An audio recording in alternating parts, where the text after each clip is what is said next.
Por favor, pase a la siguiente diapositiva. Hola a todos, bienvenidos a la presentación del grupo número 5, que está conformado por David Lady Félix, Juana de los Santos y, por supuesto, quien les está hablando, Ana de Luz Durán.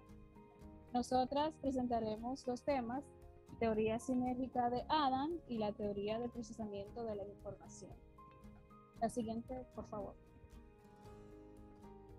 Yo estaré por un rato aquí con ustedes, hablándoles primero de la biografía de Felix Adam, luego hablaré de la teoría sinérgica de Adam y pasaremos luego al siguiente tema, que es la teoría del procesamiento de la información, introduciéndolo con el sistema de procesamiento de la información. Continúa, por favor. Bien, yo estoy segura que como yo, ustedes ven necesario conocer primero al autor de la teoría sinérgica antes de hablar de esto. Es por esto que hablaremos de Félix Gregorio Adam Esteban. Félix nace en El Toro el 24 de diciembre de 1961. Esto es en Venezuela. Él tuvo una marcada vocación ministerial, donde incursionó también en la política y aquí siempre manifestaba su gran deseo de justicia y liberación por su pueblo. Adam se doctoró en pedagogía en la Universidad de La Habana, eso es en Cuba. Allí también fundó la educación a distancia y presentó o aportó sus ideas sobre la educación andragógica. Más adelante hablaremos de eso. Y en 1986 fundó la Universidad de la Tercera Edad, esta con el objetivo de impartir docencia a adultos mayores de 50 años. Fallece el 31 de enero de 1991 en Caracas, Venezuela. Culminando su semblanza, voy a citar una frase de su autoría que pueden encontrar en pantalla, que dice: no puedo renunciar al apostolado de hacer de la educación el instrumento liberador de nuestro pueblo, y esto solo puede lograrse formando educadores con una nueva mentalidad, con una buena actitud para los cambios políticos. ¿Puede pasar? Por favor. Darile. Ok. Ya que conocimos al autor de la teoría sinérgica, vamos a comenzar hablando de ella poco a poco. Pero primero debemos conocer estos dos conceptos, estos dos términos. Voy a quitar esto por aquí para que puedan ver la imagen. Primero hablaremos de la teoría andragógica. Primero hablaremos del término andragogía. Y bueno, como sé que están en casa y hice un video, quiero que conmigo veamos la imagen a la izquierda y pensemos que estamos bien. Bien, lo que yo puedo ver aquí en esta imagen son un grupo de adultos que están en un aula y hay materiales didácticos como un libro, la computadora, y también hay una maestra. Esta imagen ilustra exactamente lo que se refiere a la andragogía, que no es más que la ciencia o el conjunto de técnicas que va dirigida a la educación para adultos. Bien. Ya entendiendo la andragogía, pasaremos al otro término, que es la sinergia. Hacemos lo mismo. Observen conmigo la imagen que está a la derecha y vamos a ver de qué nos dice. Lo que yo puedo observar, y sé que ustedes también lo hacen, es que aquí hay un grupo de personas que están trabajando juntas, están coordinadas, están cooperando, están unidas, con el objetivo de alcanzar la manzana que está en el árbol. Entonces, de manera más concreta, la sinergia proviene del serbo sinergo, que literalmente significa trabajo en conjunto. Dicho de otra forma, la sinergia es cuando existe un rendimiento mayor o una efectividad mayor cuando se trabaja en conjunto, que sería cuando se trabajara por separado. Si en este caso hubiera una sola persona, pues el trabajo sería más forzado. Por favor, pasa a la siguiente. Bien, ya que conocimos los términos claves, andragogía y sinergia, ahora sí podemos hablar directamente de esta teoría. Bien, en 1984, Felix Adam desarrolló esta teoría, la cual llamó, como pueden ver el título, teoría sinérgica, pero también la llamó teoría del esfuerzo concentrado. Esta teoría tuvo su origen en las observaciones realizadas a grupos de estudiantes de maestría. Estas investigaciones abarcaron tanto el rendimiento académico como la deserción de estos programas. Estas investigaciones nos llevaron a concluir sobre la importancia de la teoría en la interpretación real de la conducta psicosocial del adulto frente a una situación de aprendizaje. En los presupuestos de esta teoría, plantea que la educación de adultos puede ser tan normal como es la educación para niños. Adam dice que para fundamentar el aprendizaje de los adultos, se vale de dos principios, o de dos características, que es la horizontalidad y la participación. Estas características aplican significado en el aprendizaje, nuevas adopciones de criterios en el procedimiento metodológico del aprendizaje.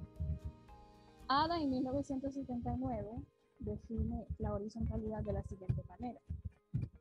Él la define como una relación entre iguales, una relación compartida de actitudes, de responsabilidades y de compromiso hacia logros y resultados exitosos, que permite a los participantes y al facilitador interaccionar su condición de adulto, aprendiendo recíprocamente y respetándose mutuamente, entre otras cosas más. Y entonces, asimismo, dentro de la horizontalidad, señala dos términos más. Podemos decir que la horizontalidad origina o crea dos efectos, que es la cualitatividad o la cualitativa y la cuantitativa. Cuando hablamos de cualitativa, aquí es cuando se refiere al hecho de ser tanto el facilitador como el participante iguales en condiciones al poseer ambos habilidades y experiencia, que son condiciones determinantes para organizar los procedimientos o para organizar los correspondientes procesos educativos, considerando madurez, aspiraciones, necesidades, vivencias e intereses de los adultos.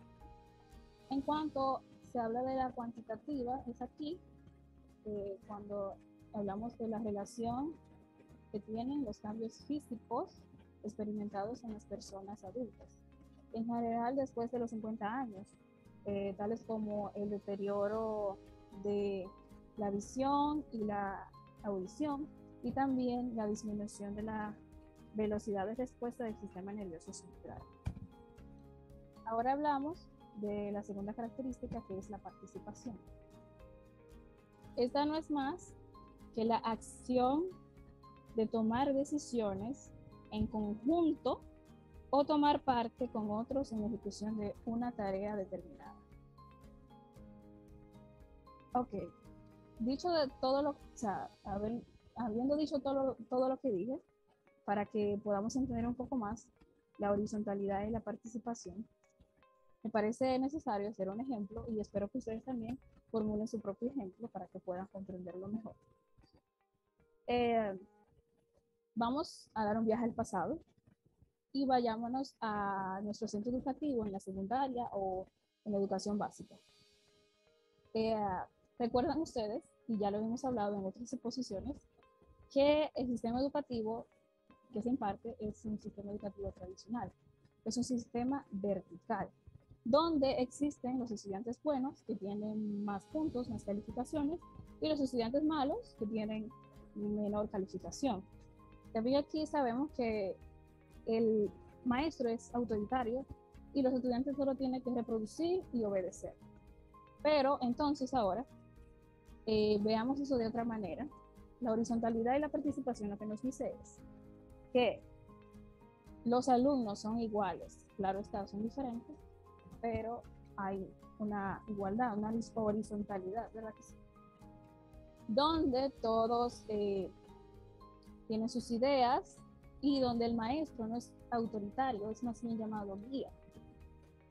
No es que el maestro no tenga autoridad, pero también no es como un jefe.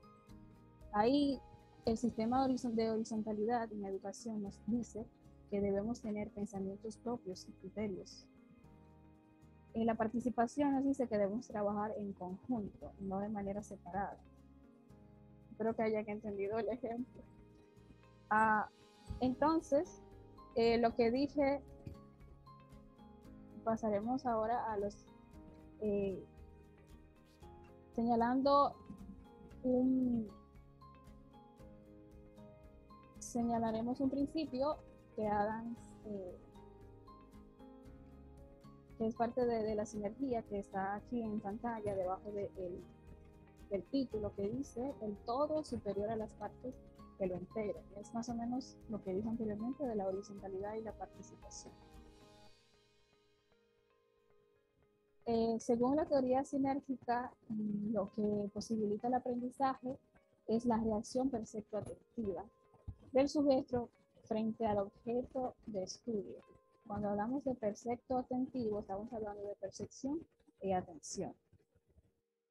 Por lo tanto, la reacción sinérgica implica la activación de toda la energía humana. Es aquello que llamamos cotidianamente o popularmente las ganas que tenemos de aprender.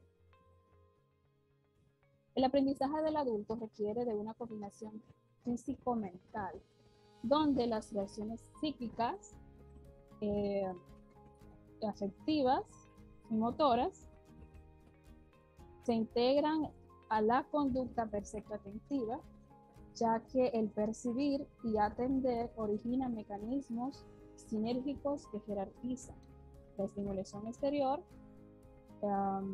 pero solamente aquellas estimulaciones que son significativas para nosotros son procesadas y almacenadas en nuestra psique.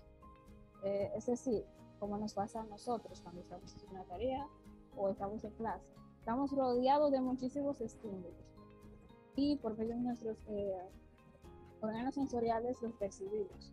Pero gracias a la atención, pues elegimos aquello que son significativos para nosotros y lo cogemos, los procesamos y lo almacenamos. Bien, en la teoría sinérgica existen tres principios que ven en la pantalla: escalonamiento, progresión y transferencia.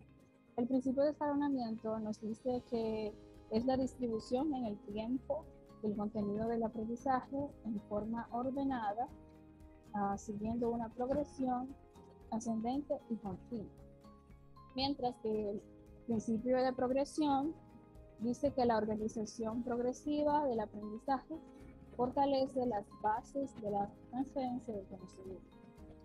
El último, la transferencia, el principio de transferencia, incrementa la disposición de aprender en el adulto, quien requiere de una acomodación tanto física como mental.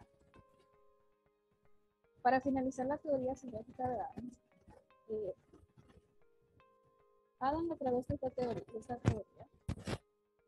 tiene claro la tendencia contemporánea de la explosión en la producción de conocimiento. En esta teoría plantea al respecto la necesidad de enseñar a construir conocimientos, de aprender a aprender como única forma de mantenerse permanentemente. Esta conclusión es parecida a lo que yo dije adelante en su cita, de que él quiere maestro que esté preparado para el cambio y para los cambios, la actualización del sistema. Entonces finalizo esta teoría con la frase que dice que espero que tengamos un sistema educativo que nos enseñe a pensar, que no solamente a obedecer. ya les dije que estaría un rato aquí con ustedes, así que pasaremos ahora a hablar de nuestro siguiente tema, que es la teoría del procesamiento de la información, pero no se preocupen que hablaré un poquito de esto. Por favor, pasa a la siguiente, Darilei. Ok, ahora estamos en el tema teoría del procesamiento de la información. Aquí hay una frase debajo del título, la pueden leer conmigo, que dice: la mente humana puede ser entendida como un ordenador muy complejo, una máquina inteligente.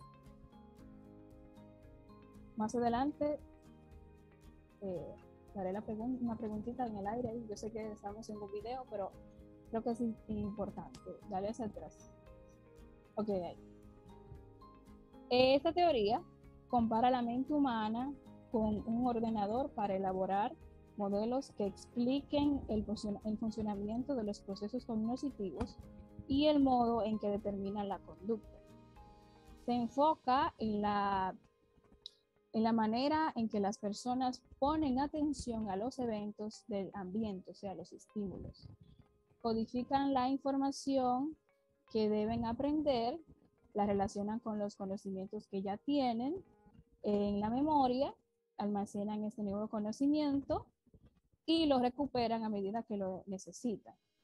Esta teoría, como todas, también tiene principios, los cuales son: los seres humanos son procesadores de información. La mente humana es un sistema de procesamiento.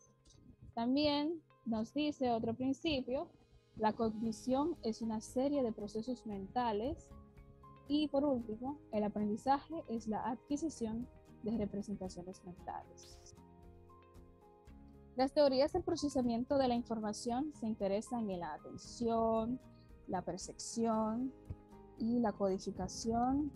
También está el almacenamiento y recuperación del conocimiento. En el procesamiento de la información influyen los avances en las comunicaciones tecnológicas, en la tecnología y en las computadoras, y también en las neurociencias.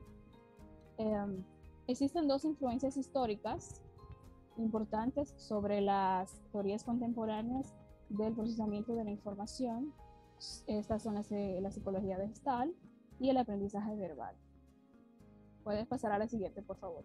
Ya que sabemos un poquito de la teoría del procesamiento de la información, hablaremos ahora del tema sistema de procesamiento de la información. Esta tiene algunos supuestos. Estos teóricos del procesamiento de la información desafían la idea del conductismo, de que el aprendizaje implica solamente que implica asociaciones entre estímulos y respuestas. Pero a las asociaciones no las desechan del todo, pues postulan que al asociar trazos de conocimientos ayudan a que sea más fácil adquirir el conocimiento y almacenarlo en la memoria. El procesamiento de la información ocurre en etapas que transcurren entre la aparición del estímulo y la producción de la respuesta. También está otro supuesto que dice que el procesamiento de la información es análogo, o sea que es similar al procesamiento de las computadoras. Por lo menos lo dicen metafóricamente, aunque algunos se pasan un poquito y no lo dicen de manera metafórica. Entonces, el sistema humano funciona de manera similar a la computadora. Es decir, ellos dicen que recibe información, la almacenan en la memoria y luego la recuperan cuando la necesitan. Los investigadores no coinciden en cuanto al grado en que pueden extenderse esa analogía entre la computadora y el cerebro humano. Bien, finalizando mi participación, voy a dejar esta pregunta al aire para que ustedes puedan investigar o indagar en su casa. Yo sé que no están aquí, pero bueno. ¿Ustedes creen que esos teóricos están en lo cierto al decir que las computadoras y el cerebro humano son análogos? ¿Y por qué? Gracias por escucharme. Continuamos con la compañera Darilei.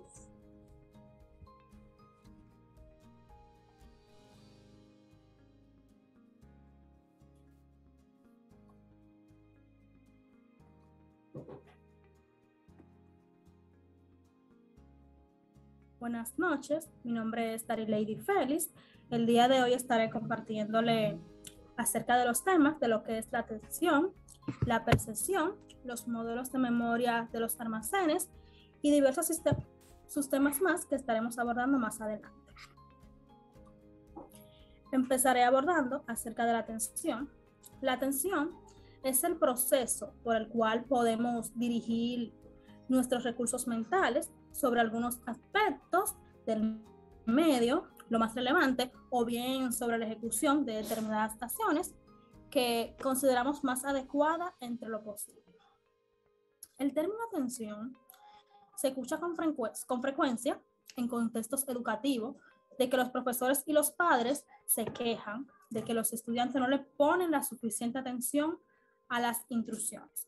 Pues bien, la atención también se podría definir como un recurso humano limitado que se utiliza para lograr las metas y poder movilizar y mantener los procesos cognitivos. No es un cuello de botella en el sistema de procesamiento de la información, a través del cual solamente puede pasar mucha información. Más bien, es por el cual podemos describir una limitación general en todo el sistema de procesamiento de información y del ser humano.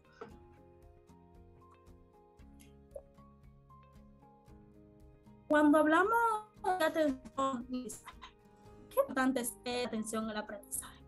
Bueno, la atención para el aprendizaje es un requisito indispensable para el aprendizaje. Por ejemplo, cuando un niño aprende a distinguir la letra, o sea, las letras, aprende la característica que la distingue. Para distinguir la B de la D, los estudiantes deben poner la atención en el lugar en el que está situada la línea vertical, a la izquierda o la derecha del círculo, y no solo en la letra, que está formada por un círculo unido a una línea vertical, para aprender del profesor. Los estudiantes deben poner atención e ignorar otros sonidos con el fin de desarrollar las habilidades de comprensión de la lectura. Los alumnos requieren de poner atención a las palabras e ignorar todos los aspectos irrelevantes de la página, como el tamaño y el color. Ya hablando un poquito más acerca de la atención y la lectura, un hallazgo común de las investigaciones es que los estudiantes tienen más probabilidades de recordar los elementos que son importantes de los textos, a recordar lo que son de poca importancia. Los buenos y los malos lectores localizan el material importante y les prestan atención durante un periodo largo. Lo que distingue a los lectores es el procesamiento y la comprensión posterior.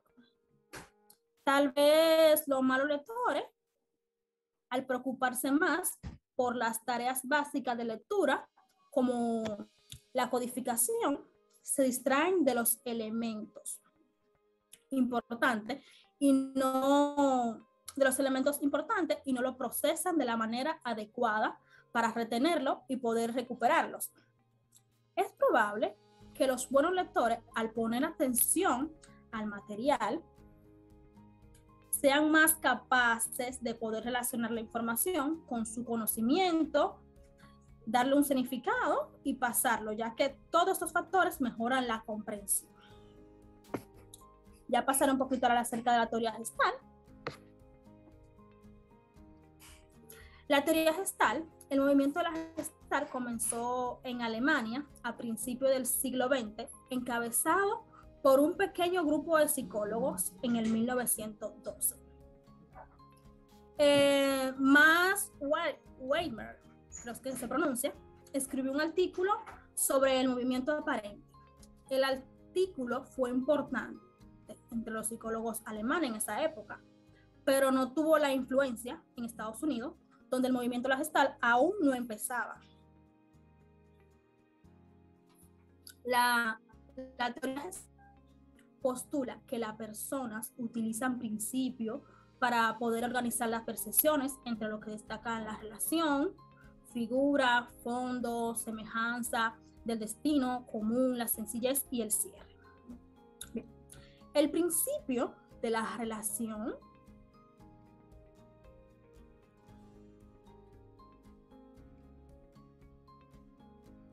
cualquier campo contextual se puede subdividir en una figura contra un fondo.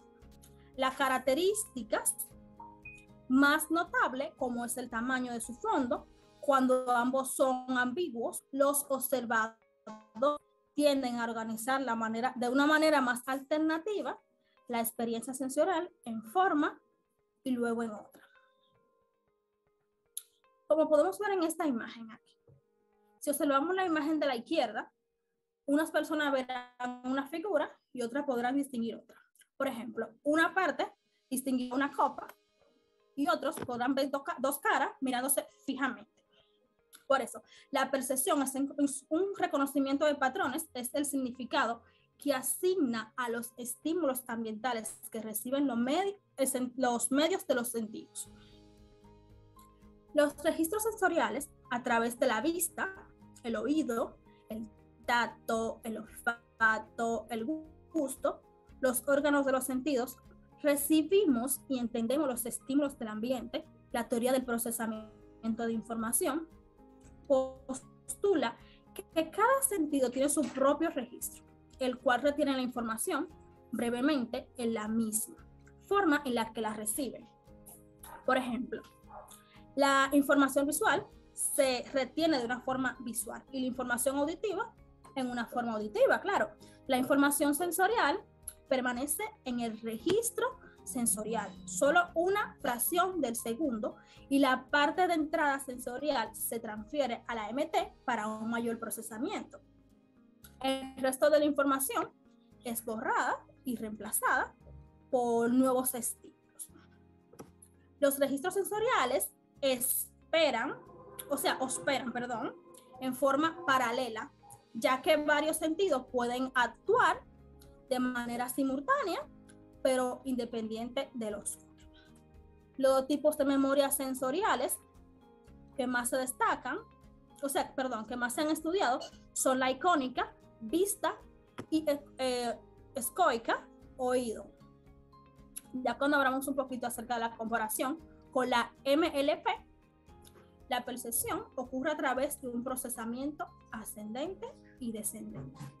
En el procesamiento descendente, las propiedades físicas de los estímulos son capaces de captar los registros sensoriales y esa información pasa a la MT, que es en donde se compara con la información existente en la MLP ambientales.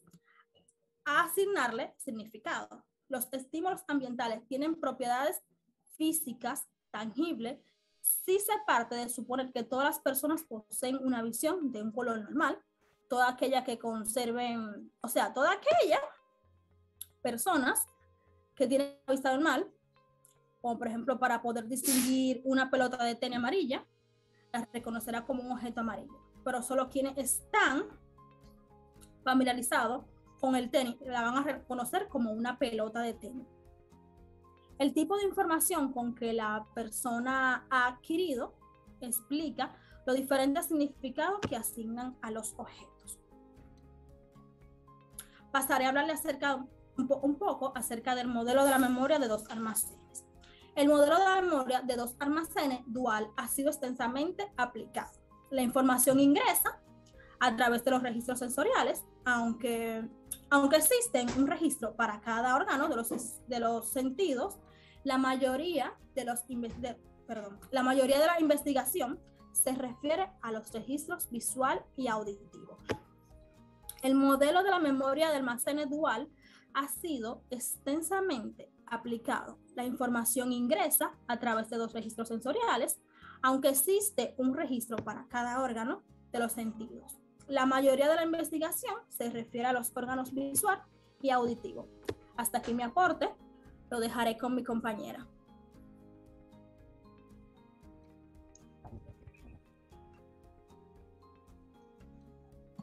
Muy buenas noches.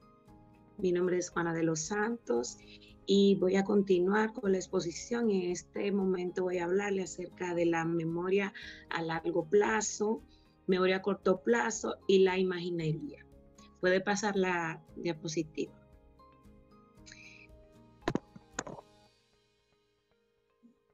La memoria a largo plazo o memoria secundaria o inactiva. Esta nos permite almacenar recuerdos por mucho más por un buen periodo de tiempo.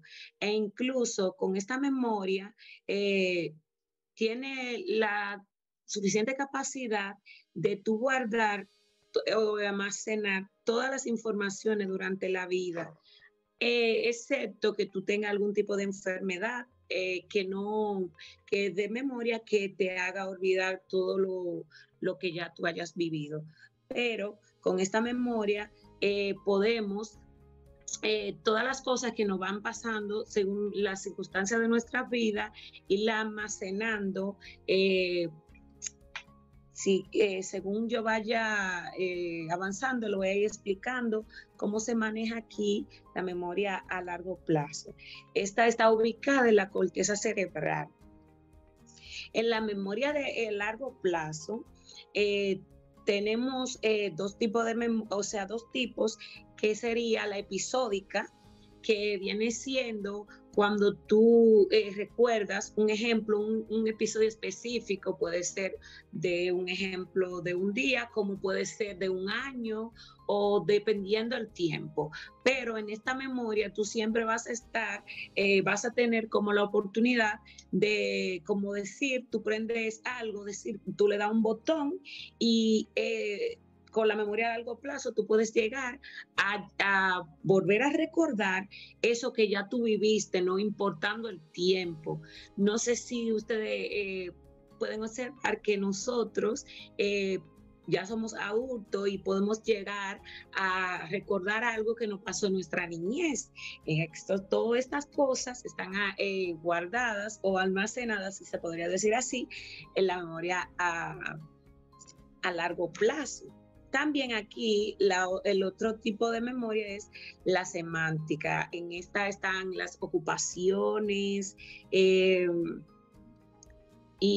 un ejemplo, cuando las cosas como que tú aprendes. Decir, eso ahí con esta viene siendo como las cosas que durante la vida tú vas aprendiendo, como a leer, aprender una técnica de matemáticas, cada cosa que tú vas aprendiendo durante el pasar del tiempo está ahí, en la memoria semántica, porque es una secuencia que nosotros podemos llevar para poder ir almacenando. Y lo más interesante y bonito de eso es que cada vez que nosotros queremos utilizar o recordar cualquier evento de esos que nosotros aprendimos, solamente como tú pulsar, darle un clic a esa información y eso llega a la mente.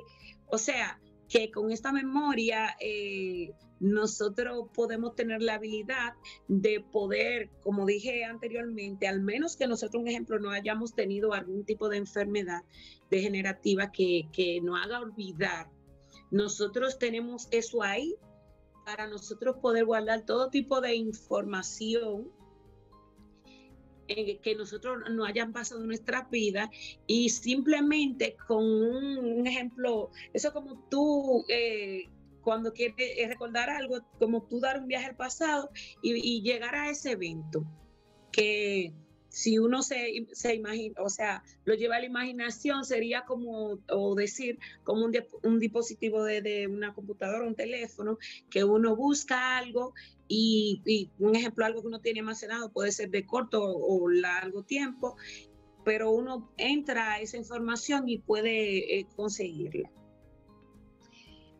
Así que en esta memoria, un ejemplo, tú aprendiste a montar bicicleta, es decir, en la niñez. Y tiene mucho tiempo que no monta bicicleta, pero, esto es un ejemplo que estoy dando, pero se te ofrece un día de que tú vas a montar bicicleta. Entonces, tú llegas y vuelve y programa tu mente con esa información que tú tienes de cómo se monta bicicleta, y ya ahí de inmediatamente como que eso se conecta y tú puedes saber cómo se monta bicicleta porque ya es una información que tú tienes guardada en el cerebro. Esto es una capacidad muy bonita que tenemos los seres humanos. A veces la persona dice no, porque las computadoras son a veces más inteligentes que el ser humano, pero si tú te pones a analizar, un dispositivo, una computadora, no tiene la capacidad que tiene nuestra mente de almacenar tantas cosas, porque si imagínense que en una computadora tú guardes la información, decir yo que voy a cumplir 33 años. Durante 33 años, los eventos y las cosas que yo hago a diario, la memoria puede guardar información así, pero llega un tiempo que tú tienes que estar, un ejemplo, limpiando esa memoria para que la información no se pierda y esas cosas. Más sin embargo, en nuestra memoria nosotros podemos guardar todo ese tipo de información y con un simple clic podemos volver y recordar todas esas cosas. Así que es muy interesante el papel que juega la memoria a largo plazo en nuestras vidas, ya que con ella podemos recordar muchísimos eventos. Bueno, hay muchos que malos, pero muchos buenos que es muy bonito recordarlo. Pásale de positivo. Aquí le voy a hablar acerca de la memoria a corto plazo. La memoria a corto plazo, también conocida como la memoria primaria, es la capacidad de mantener una información pequeña, si se podría decir, o no muy larga o de mucho tiempo en nuestro cerebro. Eso se podría decir que son recuerdos cortos que se generan de forma simultánea y se almacenan respectivamente en un hipocampo de la corteza frontal. Ahí, en un ejemplo, nosotros nos pasa un evento y ese evento, un ejemplo, podemos recordarlo no por mucho tiempo ni por un largo proceder, como se decía de la memoria a largo plazo, sino que nosotros podemos guardar esa información por un límite de tiempo.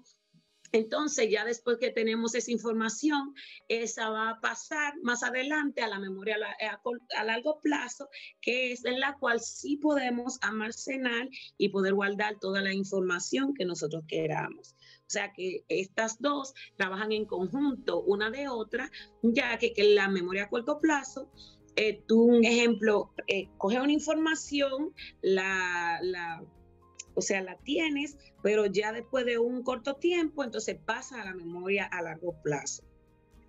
Aquí dice que los recuerdos cortos y largos se generan de forma simultánea y se almacenan respectivamente en el hipocampo y la corteza frontal.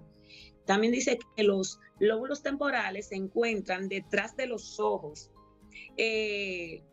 o sea, por aquí como por la sien, y guardan nuestra memoria a largo y corto plazo. Por aquí es que está ese tipo de información que nosotros podemos, un ejemplo, guardar, un ejemplo, todo lo que hemos aprendido, el lenguaje, todo nuestro estilo y forma de ser, si se podría decir así. También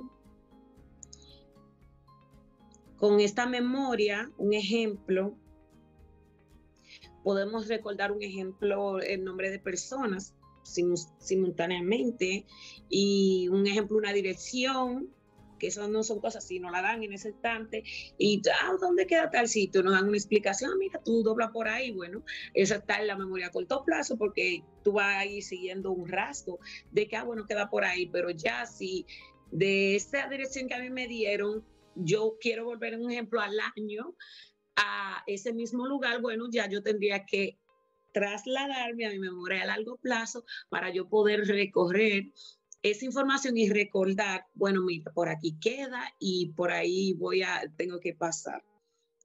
Creo, o espero que me estén entendiendo porque estoy tratando de decirlo de una forma llana, que puedan entenderme, pero que sea como fácil de digerir. ¿Cómo usted identifica que usted le trabaja más la memoria a corto plazo? Bueno, que solamente retienen las cosas temporalmente.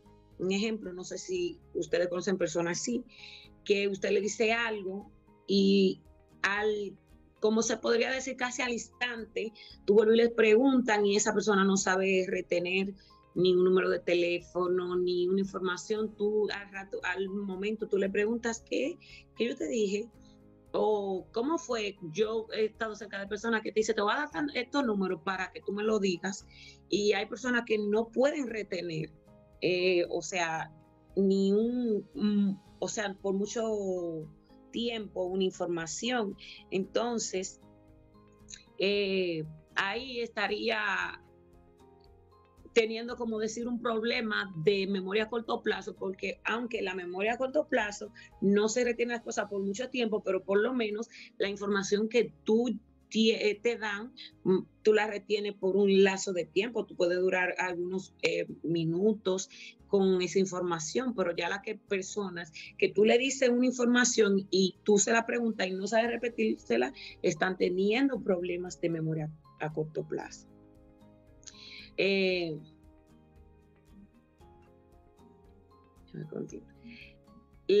Una recomendación para cuidar la memoria a corto plazo es prestar atención, distraernos con juegos mentales y tratar de darle uso al sentido. Así uno puede como darle, ¿cómo se podría decir? Como un estímulo a nuestro cerebro para así poder guardar informaciones sin que se nos olviden tan rápido. Ya para hablarle del último tema, pasa la diapositiva. Yo voy a hablarle acerca de la imaginería. Bueno, vamos a ver. La imaginería es un término que hace referencia a la representación mentales que dan una experiencia o una percepción. Este tema me gustó y lo encontré bien interesante porque a través de la imaginación nosotros podemos descubrir y conocer muchas cosas en nuestra vida, aunque la imaginación puede hacer daño o puede hacer algún efecto bien a nuestras vidas. Todo va a depender de qué forma nosotros utilicemos la imaginación.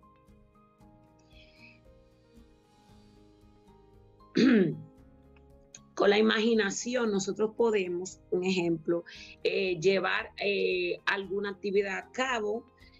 Como un ejemplo, tú quieres hacer algo, pero físicamente tú todavía no tienes las herramientas para tú poder lograr eso, pero tú en tu mente te haces la idea y construye lo que tú quieres y lo que tú vas a hacer.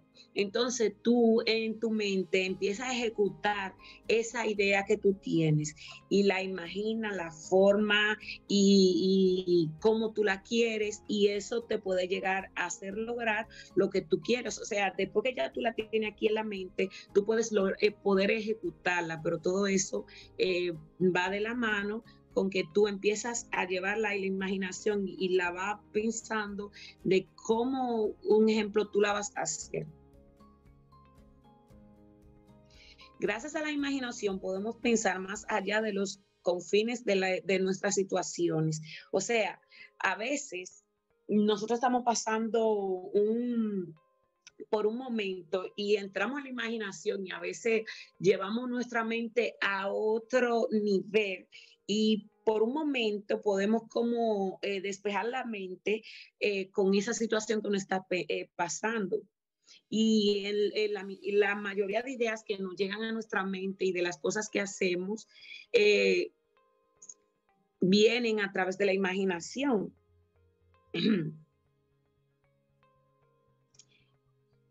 La imaginación se encuentra, o sea, ella se extiende por el cerebro, el área, y está por el área cortical, y es una parte de la corteza cerebral.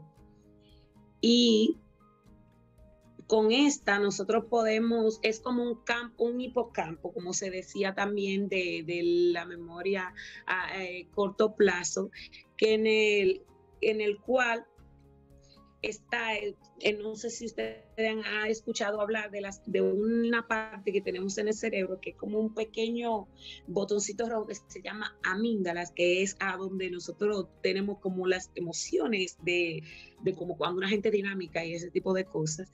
Ahí nosotros podemos usar la imaginación y podemos llevar ¿cómo le digo? Nuestros objetivos a un fin. Pasa a la siguiente imagen. En la imaginería tenemos muchas vertientes, porque por medio de la imaginación podemos hacernos daños a nuestro cerebro, pero también podemos sacar cosas productivas. Por medio de la imaginación puede llegar a nuestra vida estrés, frustración, puede haber problemas, incluso hasta dolor. ¿Por qué? Porque un ejemplo, cuando tú empiezas a llevar cosas negativas a tu mente, empiezas a imaginarte, ¿qué ejemplo podría dar? Bueno, a alguien, déjame ver, bueno, de una relación, ya tú te empezaste a imaginar algo de tu pareja. Tú crees que está pasando algo, pero la imaginación empieza a trabajarte y ya tú te imaginaste hasta todo lo que no ha pasado. Entonces, eso te causa ansiedad. Tú te sientes ansioso porque según tu imaginación están pasando millones de cosas que posiblemente está simplemente en tu imaginación, y por ahí viene el estrés y pasa muchísimas cosas en tu vida que tú dices, wow, si tú no te detienes y trata de cambiar ese tipo de imaginación a algo positivo y decir, no, no es así, eso puede causarte muchísimos factores de riesgo en tu vida.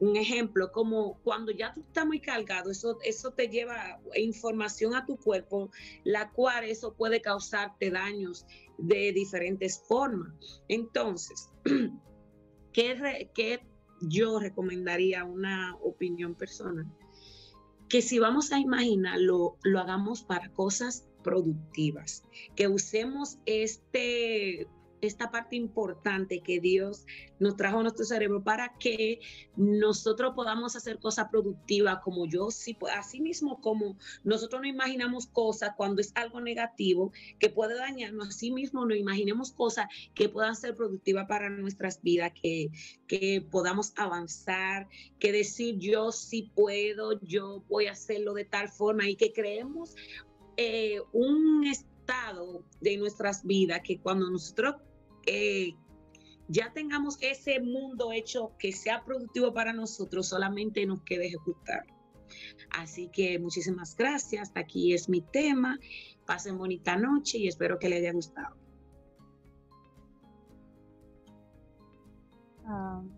Bien, hasta aquí es nuestra intervención. Gracias por escucharnos. Por prestarnos su atención. Finalmente, voy a decir que vamos a luchar por una educación que nos brinde pensamientos y no que nos brinden solamente obedecer. Y también reitero la pregunta, ¿ustedes creen que estos teóricos están en lo cierto cuando dicen que la computadora y el cerebro humano son análogos? ¿Y por qué será? Gracias a todos. Hasta luego.